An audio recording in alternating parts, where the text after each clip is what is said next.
Today in the news, a judge ruled a policy that suspended a student over dreadlocks unfair. And the Army says that the latest soldier missing from Fort Hood reported sexual abuse, and the City of Dallas's hospital capacity report.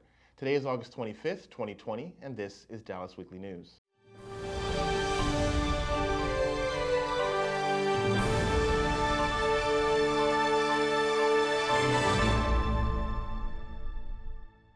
Hello, I'm your host, Patrick Washington, and this is Dallas Weekly News. A Texas judge has ruled a school district's hair policy is discriminatory after two black students were suspended for their dreadlocks. The decision from the judge for the U.S. District Court for the Southern District of Texas came late Monday, nearly a month after the school district board voted not to change its hair code policy. The policy was at the center of a controversy after a senior at Barbers Hill High School was suspended in January. District officials said it wasn't about race or that the dreadlocks weren't allowed, just that it was in particular were too long. DeAndre Arnold was not allowed to return to school or attend his graduation ceremony unless he cut his hair, his family said. Arnold said where his family is from in Trinidad, men often grow their hair, dreadlocks below their waist. His dreadlocks are a part of identity and culture.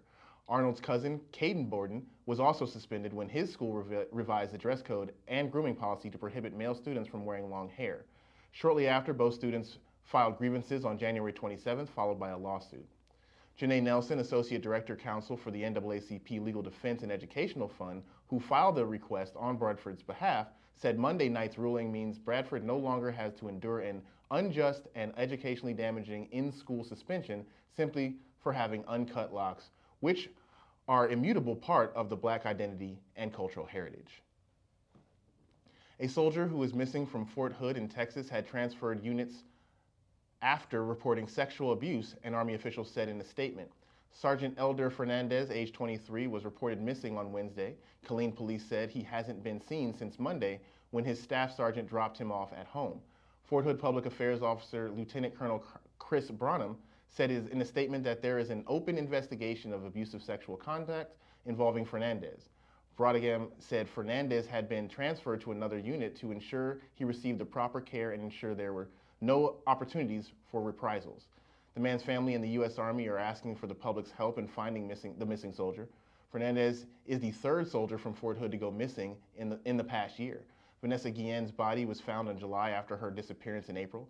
A fellow soldier killed himself after being confronted by police the day 20-year-old Guillen's remains were found, officials have said. A 22-year-old civilian woman is charged with helping that soldier dispose of Guillen's body. Guillen's family has said the soldier suspected of killing her sexually harassed her, but the Army has said there is no evidence to support that. There is an ongoing investigation. Private First Class Gregory Morales, 24 years old, was reported missing in August 2019, and his remains were found in June. Killeen police and Army officials are still investigating his death, and foul play is suspected. And now the City of Dallas's hospital capacity report.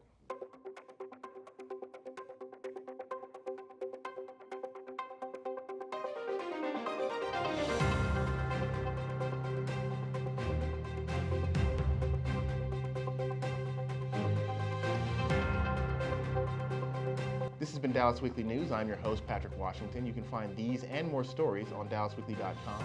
And of course, follow us on social media on Instagram, YouTube, Facebook, and Twitter. And of course, as always, if you can, please stay home, stay safe, and we will see you again tomorrow.